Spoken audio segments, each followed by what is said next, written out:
Sahid Jakarta, Dede Ibin di Tasikmalaya Jawa Barat, dan juga Citos Natun di Nusa Tenggara Timur. Kita akan ke Jakarta terlebih dahulu bersama Tifal Solesa. Tifal, selamat siang. Bagaimana acara CIFP yang dihadiri Anies Baswedan? Iya, Anies sudah tiba tadi sekitar pukul 10.30 waktu Indonesia Barat dan sudah langsung menyampaikan beberapa gagasan soal kebijakan luar negeri yang ia terapkan bersama dengan pasangannya, calon wakil presiden nomor urut 1 Muhaimin Iskandar bila terpilih menjadi RI 1 dan RI 2 untuk periode 2024-2029. Setidaknya Anies disampaikan di hadapan para hadirin tadi dalam acara Conference on Indonesian Foreign Policy 2023, ada 4 hal yang mendasar yang perlu segera menjadi concern bagi Indonesia ke depannya begitu, terutama untuk kebijakan luar negeri, yakni soal geopolitik, kemudian kondisi ekonomi global, lalu aspek lingkungan terutama dalam hal ini perubahan iklim, serta aspek demokrasi. Ia menyebut bahwa kemunduran demokrasi terjadi secara global di seluruh dunia, terutama dalam hal ini Indonesia, sehingga perlu ada sikap-sikap atau kebijakan-kebijakan yang tegas begitu apabila kemudian perlu dilakukan pengembangan bagi kebijakan-kebijakan luar negeri yang bakal dilakukan oleh pemerintah berikutnya.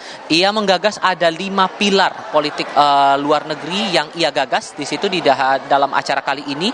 Yang pertama terkait dengan aspek pertahanan yang adaptif, lalu juga aspek ekonomi yang berkeadilan, ditambah lagi lingkungan yang lestari, ditambah dengan brand Indonesia. Ini penguatan brand ini tidak hanya tertuju pada aspek kebudayaan, tapi juga hal-hal lain, terutama dalam hal ini adalah kekayaan kuliner Nusantara yang juga menjadi penguat identitas bangsa yang perlu juga dikembangkan lebih lanjut.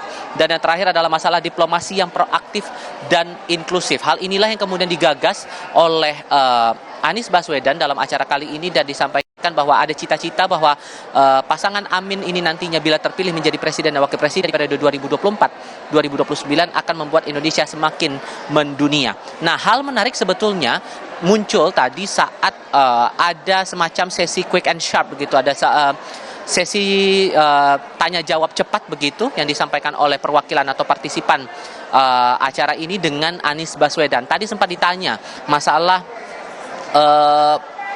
bagaimana kemudian ia mengambil posisi saat ia terpilih, nanti negara mana yang bakal ia kunjungi atau komunitas internasional mana yang mungkin ia akan kunjungi. Yang pertama tadi ia sampaikan bahwa bila terpilih nanti ia akan mengunjungi atau akan ikut terlibat aktif dalam sidang-sidang di Perserikatan Bangsa-Bangsa, kemudian negara-negara tetangga dengan Indonesia, dan yang paling terakhir adalah komitmen untuk mengunjungi Palestina dengan sejarah dan juga ikatan diplomatik yang dijalin selama ini. Dan hal lainnya juga menarik untuk dicermati adalah soal IKN. Tadi sempat ditanyakan oleh Ketua FPIC Dino Patijalal kepada Anies dalam sesi dialog, bagaimana kemudian komitmen dari pemerintah apabila kemudian Anies terpilih menjadi presiden, apakah akan ada kelanjutan bagi IKN ini, ditambah ada upaya untuk menarik investor-investor dari luar negeri untuk mengembangkan IKN ini.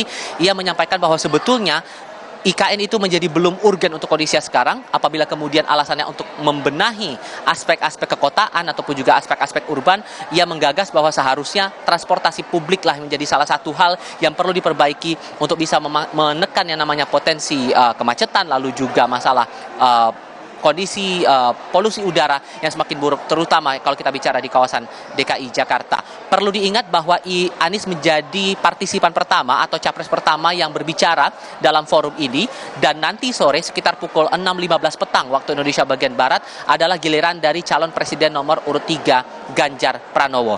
Tadi sebelum acara dimulai, Dino Patijalal juga menyampaikan dari 3 calon presiden yang sudah diundang, baru ada 2 calon presiden yang menyatakan siap untuk menyampaikan gagasan-gagasan yang terkait dengan kebijakan luar negeri ini, Sisko. Rekan dari CIFP Grand Sahid Jakarta, ada sejumlah gagasan yang disampaikan oleh Anies Baswedan yang akan dibawa untuk kebijakan luar negeri. Terima kasih, Tifal. Dan